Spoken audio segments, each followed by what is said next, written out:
ಅವರೇ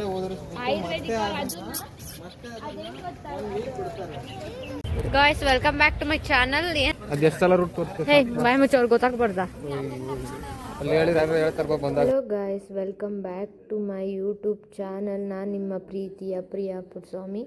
ಎಲ್ಲರೂ ಹೇಗಿದ್ದೀರಾ? ಹೋಪ್ ಎಲ್ಲರೂ ಚೆನ್ನಾಗಿದ್ದೀರಾ ಅಂತ ಅನ್ಕೋತೀನಿ. ನೀವು ಆಲ್ರೆಡಿ ತಮ್ಮನೇಲಲ್ಲಿ ನೋಡಿರ್ತೀರ ಏನು ವಿಷಯ ಅಂತ ಹೇಳಿ. ಆ್ಯಕ್ಚುಲಿ ಇದಕ್ಕಿಂತ 1 ಮಂತ್ ಬ್ಯಾಕ್ ಕೂಡ ನಾನು ಧರ್ಮಸ್ಥಳ ಆಗಿರ್ಬೋದು, ಕುಕ್ಕೆಗೆ ಬಂದು ಹೋಗೋದು ಹೇಗೆ ನಾನು ಒಂದು ಜರ್ನಿನ ನಿಮ್ಮ ಜೊತೆ ಶೇರ್ ಮಾಡಿದ್ದೀನಿ. ಆವಾಗ ಈ 1 ಮಂತ್ ಬ್ಯಾಕಲ್ಲಿ ನನಗೂ ಕೂಡ ಈ ವಿಷಯ ಗೊತ್ತಿರಲಿಲ್ಲ.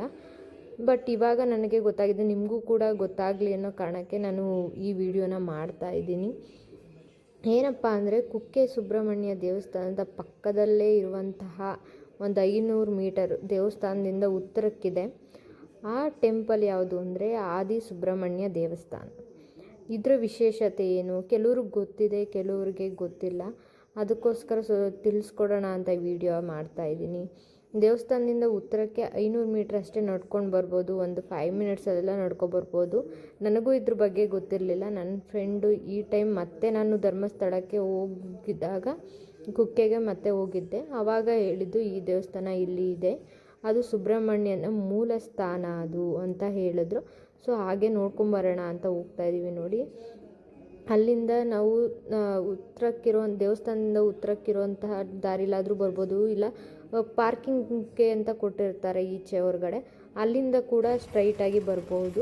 ದೇವಸ್ಥಾನದಿಂದನೇ ಡೈರೆಕ್ಟ್ ಬರ್ತೀನಿ ಅಂದ್ರೂ ಹತ್ರ ಇದೆ. ಅಲ್ಲಿಂದ ಬಂದ್ರೆ ಸ್ವಲ್ಪ ಬಳಸ್ಕೊಬರೋ ಬದಲು ದೇವಸ್ಥಾನದಿಂದ ಅಲ್ಲಿ ನಿಮಗೆ ತೋರಿಸ್ತೆ ನೋಡಿ, ಅಲ್ಲಿಂದ ಕೂಡ ಬರಬಹುದು.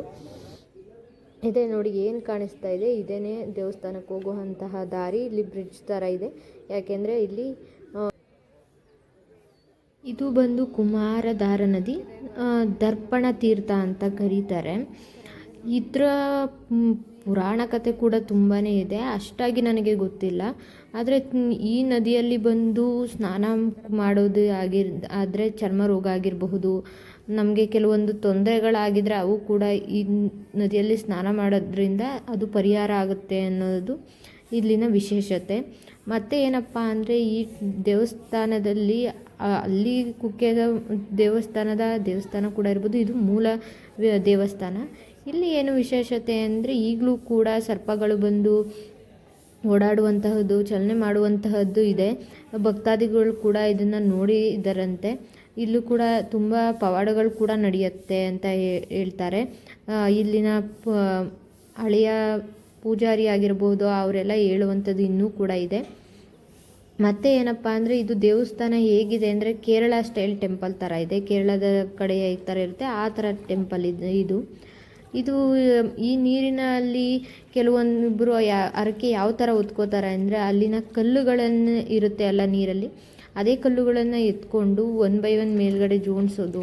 ಆ ಜೋಡ್ಸನ್ನು ನಿಲ್ಲಿಸಿ ಹೋಗಿ ಈ ಥರ ಏನು ಬೇಕು ಅಂತ, ಏನು ಹರಕೆ ಆಗಬೇಕು ಅವ್ರಿಗೆ, ಯಾವುದೇ ಥರ ಹರಕೆ ಆಗಿರ್ಬೋದು, ಏನಾದರೂ ಆಗಿರ್ಬೋದು, ಅದು ಈಡೇರಲಿ ಅಂತ ಆ ಥರ ನಿಲ್ಲಿಸಿ ಹೋಗ್ತಾರಂತೆ. ಮನೆ ಕಟ್ಟೋರು ತುಂಬ ಈ ಥರ ಬಂದು ಮಾಡ್ತಾರಂತೆ. ಇಲ್ಲಿ ಬಂದು ವಿಶೇಷವಾಗಿ ನಾನು ಮನೆ ಕಟ್ಟಬೇಕು, ನಾನು ಏನೋ ಒಂದು ಬಿಲ್ಡಿಂಗ್ ಏನೋ ಇರಬೇಕು, ಆ ಥರ ಇದ್ದರೆ ಈ ಥರ ಕಲ್ಲುಗಳು ಏನು ಕಾಣಿಸ್ತಾ ಇದೆ ನೋಡಿ, ಈ ಥರ ನಿಲ್ಲಿಸ್ತಾರಂತೆ. ನಿಲ್ಲಿಸಿ ಆಗಲಿಯಪ್ಪ ಅಂತ ಬೇಗ ಕರ್ಕೊಂಡಷ್ಟು ದೇವರು ಬೇಗ ವರ ಕೊಡ್ತಾನೆ ಅನ್ನೋದು ಇಲ್ಲಿ ಜನರ ನಂಬಿಕೆ, ಭಕ್ತಾದಿಗಳ ನಂಬಿಕೆ. ಇಲ್ಲಿ ತುಂಬಾ ಕಲ್ಲುಗಳನ್ನ ಈ ಥರ ನಿಲ್ಲಿಸಿದ್ದಾರೆ, ನೀವು ನೋಡ್ತಾ ಇರ್ಬೋದು. ಕೆಲವರಂತೂ ನಾನು ಕೂಡ ಒಂದಷ್ಟು ವೀಡಿಯೋಸ್ನ ಮಾಡ್ತಾ ಇದ್ದೆ, ಅಲ್ಲಿ ವೀಡಿಯೋ ಮಾಡ್ಬೋದಾ ಇಲ್ವಾ ಅಂತಲೂ ಗೊತ್ತಿರಲಿಲ್ಲ. ಬಟ್ ದೇವಸ್ಥಾನದ ಒಳಗಡೆ ಕೂಡ ನಾನು ವೀಡಿಯೋ ಮಾಡೋಣ ಅಂತ ಟ್ರೈ ಮಾಡಿದೆ, ಬಟ್ ಆಗಲಿಲ್ಲ. ಆದರೆ ಹೊರಗಡೆ ಮಾಡಬಹುದಲ್ವ, ಅದಕ್ಕೆ ನೋಡಿ ವೀಡಿಯೋ ಮಾಡ್ತಾಯಿದ್ದೀನಿ. ಇವರು ಕೂಡ ಬೇಡ್ಕೊಂಡು ಏನೋ ಮನಸ್ಸಲ್ಲಿ ಇಚ್ಛೆಯನ್ನು ಬೇಡಿಕೊಂಡು ಅಲ್ಲಿರುವಂತಹ ಕಲ್ಲುಗಳನ್ನ, ನಿಲ್ಲಿಸಿರುವಂತಹ ಕಲ್ಲನ್ನ ಎತ್ಕೊಳ್ಳಲ್ಲ ಅವರು, ಕೆಳಗಡೆ ಇರುವಂತಹ ನೀರಲ್ಲಿರೋನ್ನ ಎತ್ಕೊಂಡು ಅಲ್ಲೇ ಮನಸ್ಸಲ್ಲಿ ಏನು ಬೇಕು ಅದನ್ನ ಬೇಡಿಕೊಂಡು ಈ ಥರ ನಿಲ್ಲಿಸಿ ಹೋಗ್ತಾರೆ, ಅವರ ಬೇಡಿಕೆಗಳನ್ನ ಬೇಡಿಕೊಂಡು. ಇಲ್ಲಿನ ವಿಶೇಷತೆ ಇದು.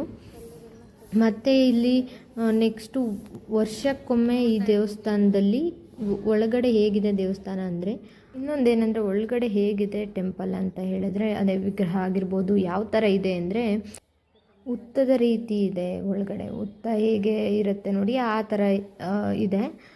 ವರ್ಷಕ್ಕೊಮ್ಮೆ ತೇರು ಎಳೆಯುವಂತಹದ್ದನ್ನು ಕುಕ್ಕೆ ಸುಬ್ರಹ್ಮಣ್ಯ ಟೆಂಪಲಲ್ಲಿ ಯಾವಾಗ ಮಾಡ್ತಾರೆ, ಆಗಿನ ಟೈಮಲ್ಲಿ ಇಲ್ಲಿ ಆ ಹುತ್ತದ ಮಣ್ಣನ್ನು ತೆಗಿತಾರಂತೆ. ಆ ಮಣ್ಣನ್ನು ಭಕ್ತಾದಿಗಳಿಗೆ ಯಾರು ಬರ್ತಾರೆ ಅವ್ರಿಗೆ ಕೊಡ್ತಾರಂತೆ. ಆ ಮಣ್ಣಿನ ವಿಶೇಷತೆ ಏನು ಅಂದರೆ ಅದನ್ನು ತಗೊಳ್ಳೋದ್ರಿಂದ ಏನಾಗುತ್ತಂತಂದರೆ ಕಷ್ಟಗಳಾಗಿರ್ಬೋದು, ಚರ್ಮದ ರೋಗಗಳಾಗಿರ್ಬೋದು, ಅದನ್ನು ನೀರಿನಲ್ಲಿ ಹಾಕ್ಕೊಂಡು ಸೇವಿಸೋದ್ರಿಂದ ಪರಿಹಾರ ಆಗುತ್ತೆ ಅಂತ ಇಲ್ಲಿನ ನಂಬಿಕೆ.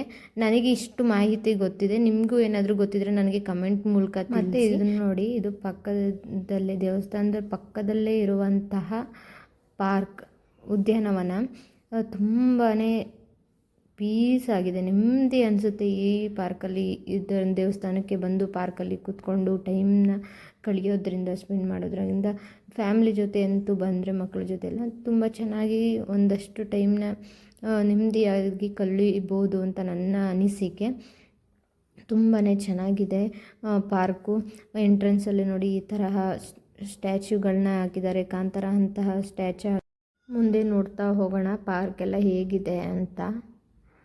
ಇಲ್ಲಿ ತುಂಬಾ ಚೆನ್ನಾಗಿದೆ. ಇಲ್ಲೂ ಕೂಡ ನಾನು ತುಂಬ ಜನಕ್ಕೆ ಈ ಒಂದು ಜಾಗ ಆಗಿರ್ಬೋದು, ಇದೊಂದು ಸ್ಥಳ ಗೊತ್ತಿರಲ್ಲ ಅಂದ್ಕೊಂಡಿದ್ದೆ. ಪರವಾಗಿಲ್ಲ, ಸ್ವಲ್ಪ ಜನಕ್ಕೆ ಗೊತ್ತಿಲ್ಲ, ಬಟ್ ತುಂಬ ಜನಕ್ಕೆ ಗೊತ್ತಿದೆ ನೋಡಿ. ಟೂರಿಸ್ಟ್ಗೆ ಮಕ್ಕಳು ಬಂದಿದ್ದಾರೆ ನೋಡಿ, ಅವರು ಕೂಡ ಇಲ್ಲಿ ಆಟ ಆಡ್ತಾ ಇದ್ದಾರೆ. ಮತ್ತು ಈ ಒಂದು ಟೆಂಪಲ್ ರೀತಿ ಇರುವಂತಹ, ಮನೆ ರೀತಿ ಇರುವಂತಹ ಸ್ಥಳ ಏನಿದೆ, ಅಲ್ಲಿ ಸರ್ಪದೋಷ ಇರುವಂತಹವರು ಪೂಜೆ ಮಾಡಿಸ್ಲಿಕ್ಕೆ ಬಂದರೆ ಇಲ್ಲಿ ಸರ್ಪದೋಷದ ಪೂಜೆಯನ್ನು ಮಾಡ್ತಾರೆ ಅಂತ ಹೇಳ್ತಾರೆ. ಅದು ಆ ಜಾಗ ಬಂದು ಪೂಜೆ ಮಾಡಲಿಕ್ಕೆ ಇಲ್ಲಿ ಟೆಂಪಲಲ್ಲಿ ನೋಡ್ತಾ ಇರ್ಬೋದು ನೀವು.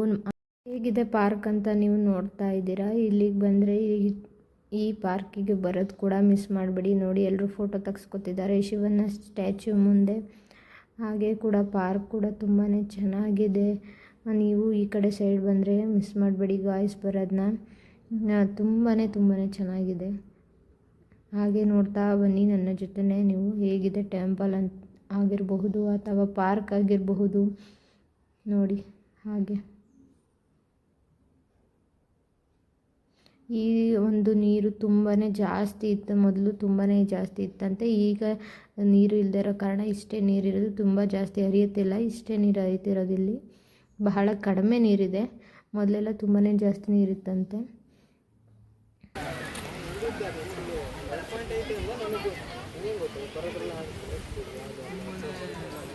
ನೋಡಲಿಕ್ಕೆ ತುಂಬ ಚೆನ್ನಾಗಿದೆ ಪಾರ್ಕು. ಏನಾದರೂ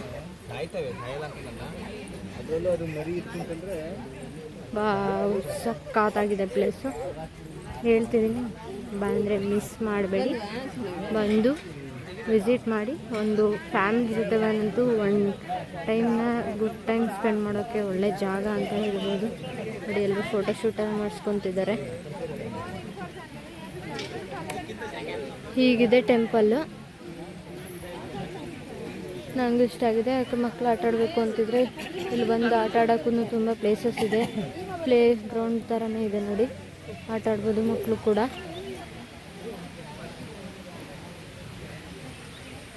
ಇದ್ರ ಬಗ್ಗೆ ಇನ್ನಷ್ಟು ಮಾಹಿತಿ ನನಗೆ ಗೊತ್ತಾದರೆ ನಿಮಗೆ ತಿಳಿಸ್ಕೊಡ್ತೀನಿ.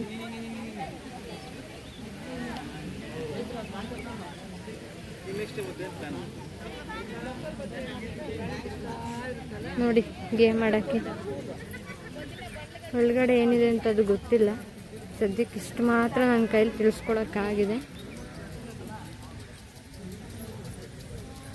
ಈ ವಿಡಿಯೋ ಇಷ್ಟ ಆಗುತ್ತೆ ನಿಮಗೆ ಅಂದ್ಕೊಂಡಿದ್ದೀನಿ. ಒಂದು ಒಳ್ಳೆ ಇನ್ಫಾರ್ಮೇಷನ್ ಅಂತ ಅಂದ್ಕೊಂಡಿದ್ದೀನಿ. ಡಿ ಸ್ಟ್ಯಾಚ್ಯೂ ಆಗಿರ್ಬೋದು, ವಾಟರ್ ನೋಡಿ ಫ್ಲೋ ಆಗ್ತಾ ಇರೋದು, ಮಕ್ಕಳು ಕೂಡ ಆಟ ಆಡ್ತಾ ಇದ್ದಾರೆ.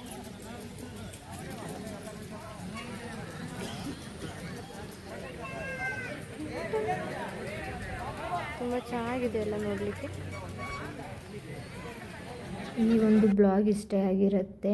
ಯಾರ್ಯಾರಿಗೆ ಈ ಒಂದು ವಿಡಿಯೋ ಇಷ್ಟ ಆಗಿದೆ, ಪ್ಲೀಸ್ ಇನ್ನು ಯಾರು ಸಬ್ಸ್ಕ್ರೈಬ್ ಆಗದೆ ನಮ್ಮ ಚಾನಲ್ನ ನೋಡ್ತಾ ಇದ್ದೀರಾ ಅವರು ಈ ಕೂಡಲೇ ಸಬ್ಸ್ಕ್ರೈಬ್ ಮಾಡಿ. ಹೆಚ್ಚಿನ ಮಾಹಿತಿಗಾಗಿ ಕಮೆಂಟ್ ಕೂಡ ಮಾಡಿ. ನಿಮಗೂ ನಾನು ಏನಾದರೂ ಈ ಟೆಂಪಲ್ ಬಗ್ಗೆ ವಿಶೇಷತೆ ಗೊತ್ತಿದ್ದರೆ ನೀವು ಕೂಡ ಕಮೆಂಟ್ ಮೂಲಕ ನನಗೆ ತಿಳಿಸಿ. ಆದಷ್ಟು ಈ ವಿಡಿಯೋ ಯಾರಿಗೆ ದೇವಸ್ಥಾನಕ್ಕೆ ಪ್ಲ್ಯಾನ್ ಮಾಡ್ತಿದ್ರೆ ಅವರು ಕೂಡ ಶೇರ್ ಮಾಡಿ. ಬಾಯ್.